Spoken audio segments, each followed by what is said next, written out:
cordial saludo a cada uno de ustedes. Una vez más nos volvemos a encontrar y como siempre les agradezco que me acompañen y vamos a seguir estudiando las cartas que el Señor Jesucristo le dio al apóstol San Juan para que escribiera a las iglesias en Asia Menor. Hoy vamos a estudiar la cuarta iglesia, la iglesia de Tiatira. Así es que si tiene su Biblia, le pido que me acompañe. Vamos al libro de Apocalipsis o Revelaciones, capítulo 2, del 18 al 29. Leo yo este pasaje que dice así: y escribe al ángel de la iglesia en Tiatira, el Hijo de Dios, el que tiene ojos como de llama de fuego, pies semejantes al bronce bruñido, dice esto: yo conozco tus obras y amor y fe y servicio y tu paciencia, y que tus obras postreras son más que las primeras. Pero tengo unas pocas cosas contra ti, que toleras esa mujer Jezabel, que se dice profetiza, enseña y seduzca a mis siervos a fornicar y a comer cosas sacrificadas a los ídolos. Y le he dado tiempo para que se arrepienta, pero no quiere arrepentirse de su fornicación. He aquí, yo la arrojo en cama y en gran tribulación a los que con ella adulteran, si no se arrepienten de las obras de ella. Y a sus hijos heriré de muerte, y todas las iglesias sabrán que yo soy el que escudriña la mente y el corazón, y os daré a cada uno según vuestras obras. Pero a vosotros, a los demás que están en Tiatira, a cuantos no tienen esa doctrina y no han conocido lo que ellos llaman las profundidades de Satanás, yo os digo, no os impondré otra carga, pero lo que tenéis, retenedlo hasta que yo venga. Al que venciere y guardare mis obras hasta el fin, yo le daré autoridad sobre las naciones y las regirá con vara de hierro, y serán quebradas con vaso de alfarero, como yo también lo he recibido de mi Padre, y le daré la estrella de la mañana. El que tiene oído, oiga lo que el Espíritu dice a las iglesias. Oremos. Padre, te damos gracias en este día por darnos la oportunidad y privilegio de poder, Señor, estudiar tu palabra. Gracias, Padre, por estas cartas que tú enviaste a cada iglesia en aquellos tiempos, pero que representan a nuestras iglesias, Padre, de todas las épocas. Ayúdanos a amarte, a honrarte, a nos comprometernos, Padre, a ser fieles a Cristo. En el nombre de Cristo Jesús pedimos esto. Amén. Bueno, hermanos, hoy vamos a estudiar la cuarta iglesia, la iglesia de Tiatira. El tema es la iglesia que se comprometió con el mundo. Tiatira, la iglesia que se comprometió con el mundo.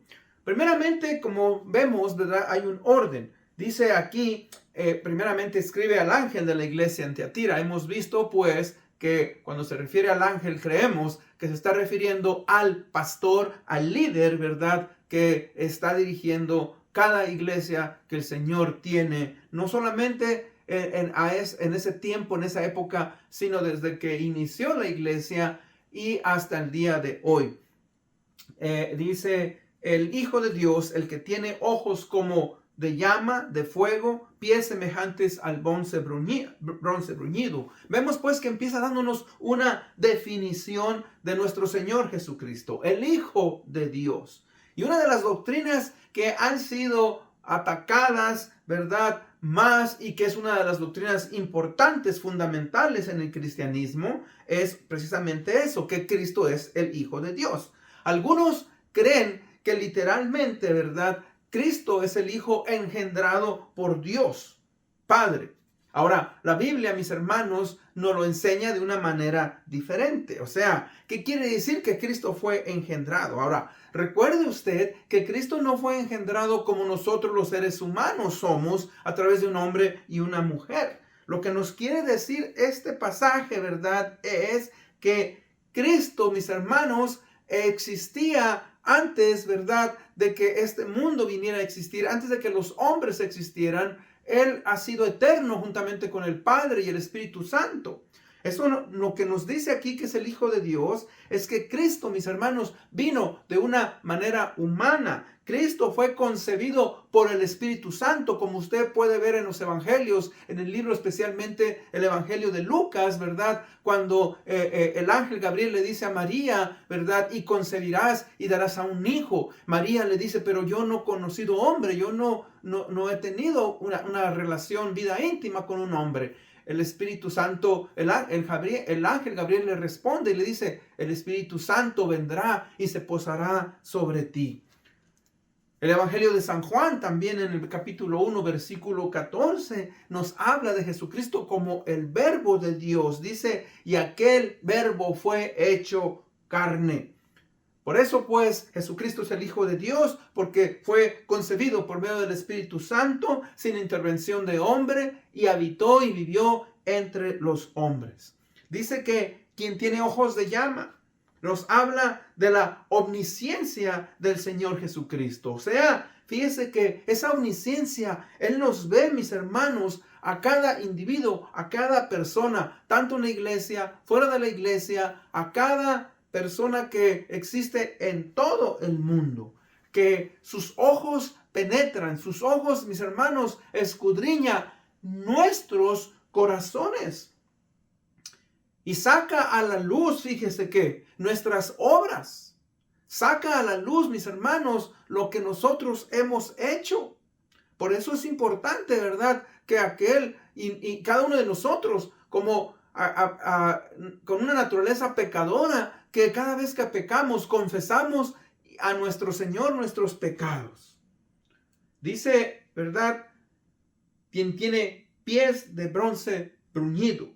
Hermanos, eso quiere decir que Cristo se mueve, Cristo camina en cada una de las iglesias, y no solamente Él camina y está, sino que Él ejerce autoridad y ejerce juicio sobre cada una de sus iglesias. No importa qué tan pequeña es esa iglesia, no importa dónde está, Cristo Jesús, mis hermanos, conoce a cada una de estas iglesias. Por eso, vemos que en el Antiguo Testamento, el altar de bronce, donde estaba el tabernáculo, ¿verdad?, era para sacrificio, pero también era para juicio. Y así Cristo Jesús, mis hermanos, usted ve que Él, ¿verdad?, llama la atención a cada una de las iglesias. ¿Por qué? Porque Él trae juicio a sus iglesias cuando Él considera que es necesario, cuando Él sabe, ¿verdad?, que debemos de hacerlo.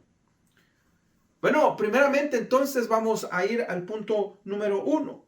La historia y la situación de la iglesia de Tiatira.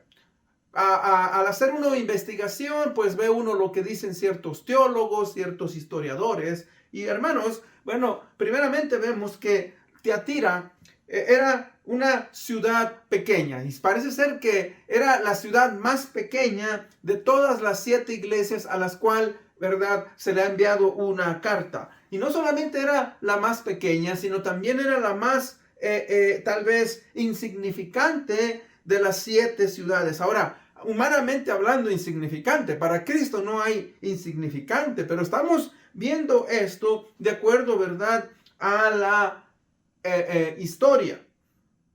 Fíjese que no hay un registro en la historia de que los cristianos en Tiatira sufrieran una persecución significante, ya fuera políticamente o ya fuera religiosamente. De hecho, cuando uno estudia, como decía yo, a otros autores, había un hombre que era historiador romano que le llaman el anciano Plinio. Y en uno de sus escritos, cuando él escribe sobre Tiatira, al despedirse, al cerrar su discurso, dice, ¿verdad?, Tiatira y otras ciudades que eran de poca importancia. Pero, Tiatira, mis hermanos, en realidad no era tan insignificante, sino que era un centro de negocios, un centro importante de negocios y de intercambio. Fíjese que ahí se tenían muchos gremios o muchas uniones o sindicatos, lo que hoy conocemos. Eran muy activas, estos gremios, estas asociaciones que se juntaban para comerciar, cada uno de ellos tenía su propia deidad o su propio patrón para adorar a ciertos dioses, deidades, ya sean griegas o romanas. De hecho, se han encontrado ciertas inscripciones arqueológicas, y una de las que se encontraron, se dice que Tiatira poseía más uniones o gremios de comerciantes que cualquier otra ciudad que se encontrara en Asia Menor. Ahora, bíblicamente hablando, en el capítulo 16 del libro de los Hechos, capítulo 16, versículos 14 y 15, se nos menciona que Pablo, cuando fue a predicar, ¿verdad?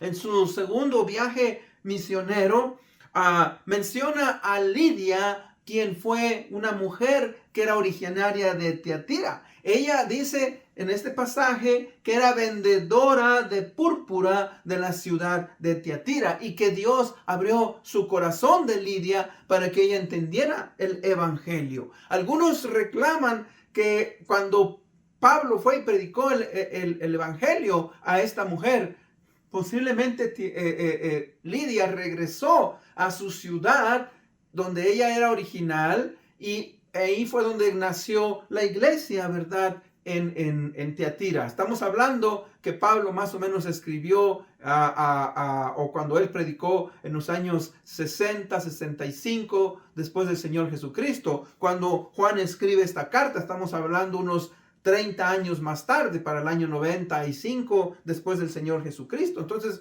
puede ser muy posible. Ahora, podemos ver también, mis hermanos, lo que el Señor Jesucristo dice: yo conozco tus obras y amor, tu fe, servicio, tu paciencia, y que tus obras postreras son más que las primeras. Y dentro de alguna de las características de la iglesia de Tiatira, podemos ver que, al igual que otras iglesias a las cuales ya se le envió una carta, Cristo reconoce a esta iglesia. Y, ¿verdad?, reconoce que sus buenas obras, unas buenas obras producidas por una fe auténtica en el Señor Jesucristo, reconoce su amor a Jesucristo. Y fíjese ese amor que esta iglesia tenía, dice, seguía vivo y centrado en el Señor Jesucristo. Él seguía haciendo su primer amor. Una iglesia, mis hermanos, que estaba firme en cuanto a su fe, centrada en Cristo, tenían una buena doctrina. Una iglesia dinámica y servicial. Y una iglesia no solamente dice que era todo eso, sino que sus obras postreras, sus últimas obras, eran más que las primeras. O sea, una iglesia, como dije, dinámica, que estaba perseverando y creciendo en la fe. Todo eso es parte, ¿verdad?, de lo que es Tiatira. Pero, como siempre, versículo 20 dice: pero tengo unas pocas cosas contra ti. Y ahí nos lleva al segundo punto. El segundo punto, mis hermanos, es que Cristo hace un llamado a luchar en contra de la inmoralidad, la idolatría y el compromiso.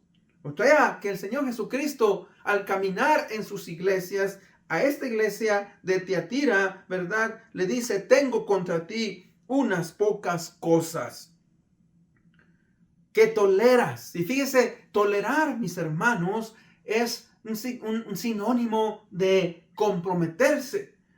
Un compromiso, ¿verdad?, lo definimos de acuerdo al diccionario de la Real Academia. Dice: es un convenio que dos personas o grupos se dan por obligación o necesidad para complacerse el uno al otro. O sea, que a veces nosotros nos comprometemos. Y cuando digo nos comprometemos, por ejemplo, si usted compra un carro, si compra algún artículo y usted va a hacer pagos durante cierto tiempo, bueno, usted está adquiriendo un compromiso. Usted, ¿verdad?, se compromete a que va a hacer sus pagos a tiempo, va usted, ¿verdad?, a pagar cierta cantidad por un cierto tiempo. Ahora, no todos los compromisos entonces son malos. El problema con los compromisos es cuando nosotros ¿verdad? Dejamos de hacer lo que es correcto y nos apegamos a algo que no está bien. Porque muchas personas, mis hermanos, muchos individuos se comprometen, ¿verdad?, a aquello que saben que es correcto, pero no lo hacen, ¿verdad?, porque quieren honrar al Señor Jesucristo. O sea, fíjense que eso es algo que estaba pasando en la iglesia de Tiatira. Algunos de estos creyentes, mis hermanos, estaban siendo tolerantes a cosas que no debían, ¿verdad?, a tolerar. Se habían comprometido estos creyentes, porque no todos, como hemos leído, vamos a ver más adelante, pero muchos de estos creyentes se habían comprometido con el mundo para cumplir sus deseos personales. Y ese es el llamado que todos nosotros tenemos como cristianos. Fíjense que, hermanos, debemos de tener cuidado de no comprometernos, de no tolerar cosas que Dios, ¿verdad?, nos dice que no son correctas. Fíjese que, si usted recuerda, la mayoría de las personas que vivían en Tiatira eran comerciantes y pertenecían a algún gremio o a una unión o a algún sindicato. Y como Tiatira era un centro, mis hermanos, de negocios e intercambios importantes, pues recuerde, estaban conectados también a sus deidades. Muchos de estos o todos estos gremios o sindicatos, ¿verdad, hermanos?, tenían a un santo patrón, vamos a llamarle. Entonces, ¿verdad?, tenían a un Dios. Y el problema era eso, que aquellos miembros de la iglesia que pertenecían, por ejemplo, si vendían artesanías, si vendían pieles, si vendían, como en el caso de Lidia, púrpura, que era un tinte para la ropa, lo que fuera, si vendían ropa, si vendían animales, lo que ellos vendieran, hermanos, obviamente que tenían que aceptar, tenían que comprometerse a ese grupo con tal de ser aceptados y poder vender sus mercancías. Cuando yo era niño, me recuerdo que viajaba en los autobuses y recuerdo que casi todos los autobuses tenían una fotografía, una figura de un santo. Y una vez yo le pregunté a alguien, digo, ¿por qué los camiones traen ese santo ahí, esa figura de ese santo, ¿verdad? Bueno, y alguien me comentó, bueno, es que ese es San Cristóbal, quien es, ¿verdad?, el protector de los conductores. Y hermanos, muchas veces nosotros, ¿verdad?, queremos comprometernos para recibir seguridad, pero no debemos, hermanos, lo que debemos de hacer, en otras palabras, es de confiar en nuestro Señor. Ir a nuestro Señor y decirle, Señor, en ti me encomiendo. Por eso, como cristianos, oramos, ¿verdad? Y no estamos esperando, mis hermanos, que alguien, en este caso, nos ayude. Ahora, aquí el Señor está diciendo, toleras a esa mujer Jezabel que se dice profetiza, que enseña y seduzca a mis siervos a fornicar y a comer cosas sacrificadas a los ídolos. Bueno, ¿quién era esta Jezabel? Y hay varias sugerencias. Desde algunos que dicen que posiblemente era la esposa, ¿verdad?, del pastor de la iglesia de Tiatira. Pero lo más general o lo más común, lo que muchos otros teólogos dicen, es posible que era una mujer que se infiltró en la iglesia. Y esta mujer, mis hermanos, enseñaba, ¿verdad?, a los hermanos, ¿verdad?, a que no había problema en que ellos participaran en esas uniones, que, ¿verdad?, ellos tenían que vivir, ellos tenían que comer, ellos tenían, ¿verdad?, que pagar como todos, ¿verdad?, para sus necesidades físicas, como la renta, como comer, como lo que ellos necesitaban. Entonces, fíjese que no había un problema entonces para que ellos aceptaran a esos dioses. El problema, hermanos, es que Una persona que es creyente ya no puede volver atrás y puede aceptar, por ejemplo, honrar a los santos. Ahora, nosotros en Cristo Jesús hemos sido santificados y dice la palabra de Dios a todos los santos que están, ¿verdad?, en las iglesias. Sí, hemos sido santificados, pero nosotros, a diferencia, ¿verdad?, de otras religiones, no, mis hermanos, le damos honor ya a los santos. ¿Por qué?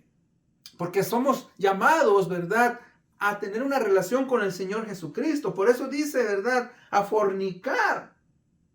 Fíjese que la palabra fornicar ahí nos está hablando de darle la espalda a Dios, en vez de darle nuestra honra y nuestra alabanza al Señor Jesucristo, al único y verdadero Dios, ¿verdad?, compartimos esa alabanza con otros seres que no, ¿verdad?, ni siquiera son Dios. Ese es el problema. Eso fue lo que pasó en la nación de Israel. En el tiempo del rey Acab, usted lo puede encontrar en el libro de Segunda de Reyes, como, ¿verdad?, y Primera y Segunda de Reyes, como Jezabel, ¿verdad?, quien fue esposa de Acab, hizo graves cosas, y ella dice que mantenía a los profetas de Baal y otros, ¿verdad?, sacerdotes que no honraban a Dios. Y ahí fue cuando Elías tuvo un gran conflicto y fue al monte Carmelo, ¿verdad?, y llamó a la nación y les dijo: no estén, ¿verdad?, fornicando, no estén buscando a otros dioses. Hay un solo Dios. Y ahí fue cuando cayó, ¿verdad?, fuego del cielo y consumió a todas estas ofrendas, aún las piedras, todo, ¿verdad?, fue consumido. Y después Elías mató a esos sacerdotes. Hermanos, recuerde pues que nosotros no podemos comprometernos. No podemos, ¿verdad?, caer en la idolatría, porque solamente conocemos a un verdadero Dios. Ahora, la idolatría no es que nosotros, hermanos, estamos adorando dioses, pero aquello que nosotros ponemos por encima de Dios, aquello que toma el lugar de Dios, sea nuestro trabajo, sea el dinero, sea aún una persona que toma el lugar más importante para con Dios, viene a hacernos idólatras, adorar aquello, ¿verdad?, que no debemos. El apóstol Pablo en 1 Corintios 10, 20 al 22 les dice, ¿verdad?, también a los creyentes de la iglesia, si usted recuerda, de Corinto: antes digo que lo que los gentiles sacrifican, a los demonios lo sacrifican y no a Dios. Y no quiero que vosotros os hagáis participantes con los demonios. No podéis beber la copa del Señor y la copa de los demonios. No podéis participar de la mesa del Señor y de la mesa de los demonios. O provocaremos a celo al Señor. Somos más fuertes que Él. Fíjese que la iglesia de Corinto también, en cierta manera, a veces, ¿verdad?, cuando participaban de ciertas actividades y comían de aquello que había sido sacrificado a los ídolos, indirectamente estaban, ¿verdad, hermanos, aceptando algo que era incorrecto. El primer y segundo mandamiento de los 10 mandamientos nos dice que no tendrás dioses ajenos delante de mí. No te harás imagen de lo que está en el cielo, en la tierra, y debajo de la tierra, en las aguas. O sea, Dios es un Dios celoso y Él quiere, ¿verdad?, que el creyente tiene un llamado. Ese llamado a no comprometerse, ¿verdad?, con aquellas actividades que no honran al Señor Jesucristo, que nos apartan de la santidad. Hoy, mis hermanos, tal vez, como le dije, no nos inclinamos ante, ¿verdad?, figuras. Pero ¿sabe qué? Hemos hecho de otras cosas ídolos en nuestras vidas.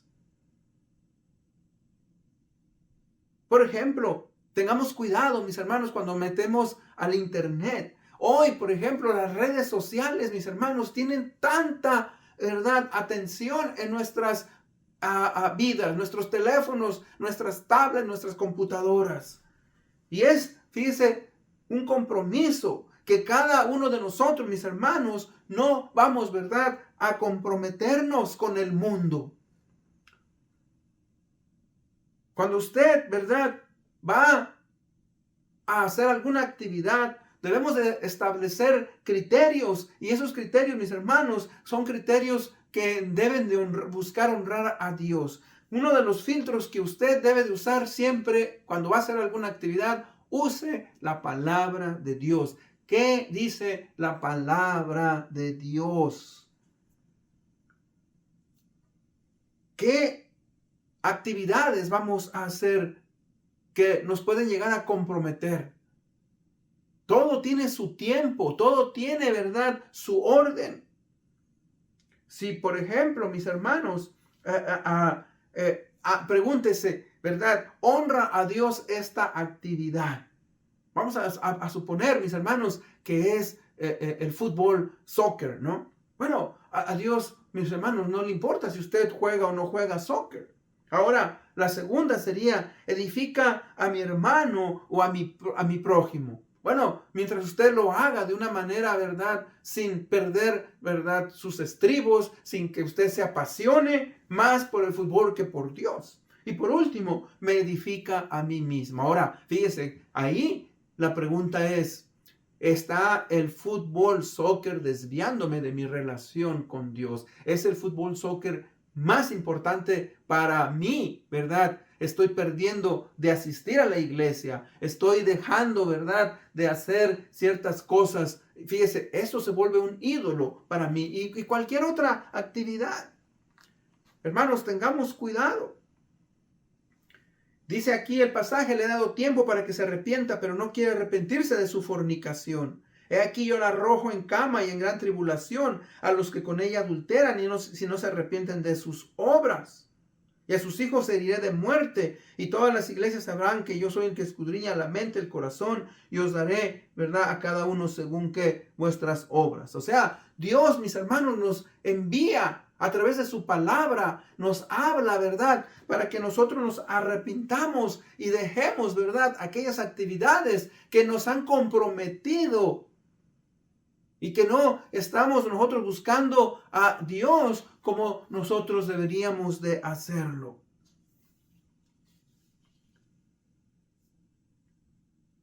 El versículo 24 dice, pero a vosotros, a los demás que están en Tiatira, a cuantos no tienen esta doctrina y no han conocido lo que ellos llaman las profundidades de Satanás, yo os digo, no les impondré otra carga. O sea, aquí hace un llamado al remanente. Siempre Dios ha tenido un remanente, un grupo, mis hermanos, que permanece fiel. Y el remanente se le hace esa invitación a que siga adelante. Igual que nosotros, hermanos, que sigamos haciendo obras, ¿verdad?, que están puestas en nuestro Señor Jesucristo. Permanezcamos en su amor, que sigamos creciendo en la fe, en el servicio, perseverando en la gracia de nuestro Señor Jesucristo. Reténlo, dice, sigue practicando esas cosas. Qué importante es eso, mis hermanos. El no comprometernos, fíjese, muchas veces somos presionados por el mundo, por las amistades, por la familia, en el trabajo, o sea, y hemos sido llamados a ser fieles, a no olvidar que en Cristo Jesús nosotros, mis hermanos, somos más que vencedores. En conclusión, los versículos 26 dice, al que venciere y guardare mis obras hasta el fin, yo le daré autoridad sobre las naciones y las regirá con vara de hierro y serán quebradas como vaso de alfarero, como yo también lo he recibido de mi Padre y le daré la estrella de la mañana. Primeramente, ¿verdad? ¿Qué es entonces el tener autoridad sobre las naciones? Bueno, hermanos, yo creo con mi corazón y otros teólogos, ¿verdad?, que aquí se refiere, mis hermanos, que reinaremos con Cristo, que primeramente en el reino milenial. El reino milenial viene después de la gran tribulación, esos 7 años, ¿verdad?, que nos habla el libro de Apocalipsis. Durante este milenio, los ciudadanos que queden en esta tierra, ¿verdad? Van a ser guiados. Ellos van a ser, mis hermanos, impuestos para que reconozcan y se sometan al señorío del Señor Jesucristo. Pero en su segunda venida del Señor Jesucristo a este mundo, ya no es como la primera vez. Por eso dice que Él los regirá con vara de hierro. Será un tiempo en el cual, mis hermanos, va a haber una justicia que, aunque no quieran, va a ser forzada. Y esa justicia obviamente va a ser llevada a cabo por Cristo y por nosotros. Por eso nos dice que somos reyes y sacerdotes. Eso nos lo dice también el libro de Isaías, capítulo 2, versículos del 1 al 5.